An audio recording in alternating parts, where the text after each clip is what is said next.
Hello, in this brief discussion, we'll examine PMFCs and democracy using two of the articles assigned. First, we think of Avant and Singelman.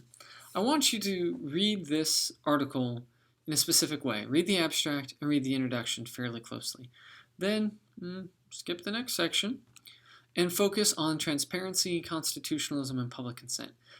In each of those sections, you should outline the argument. This is one of the best written articles that we read in the course. It's not quantitative, it's approachable, and I think it raises profound questions for the use of private security companies and democracy.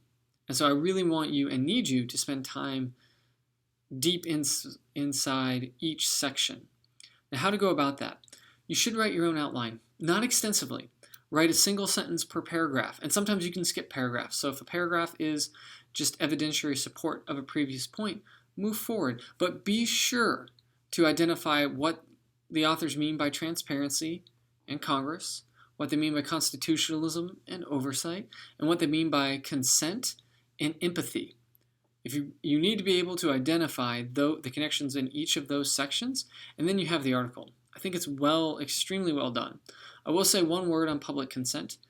They do run experiments, and they don't provide necessarily as much detail as other experimental articles would. But I don't want you to worry about the methods or the sampling or anything. Just make sure you have that connection on differences in empathy.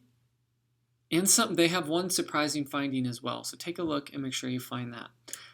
On Singer's article, Can't Win With Them, Can't Go to War Without Them, this is just a straightforward newsletter. I mean, it's a really great piece of scholarship, but I mean, in terms of how approachable he's made it for us, just read it. It's a very straightforward argument, and you should be able to, by the end of it, have your own opinion on whether, basically the conditionality of PMFCs as it relates to the use of force or use in military operations. Question 8. This is your discussion board, the second and final for week 3. I want you to answer a should question, which at first you should say, wait a minute.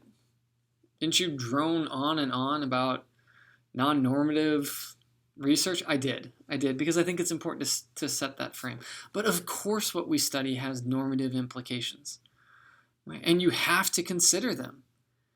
But I think it's poor science when we consider them without the proper frame, right? We want to make sure that we are investigating things to the best of our abilities so that we can ask some of these questions. And so in this discussion, I want you to answer the question, should democracies use PMSCs? You have to provide at least 2 reasons drawn from the literature. 1 from the empirical articles and 1 from the non-empirical articles to support your position.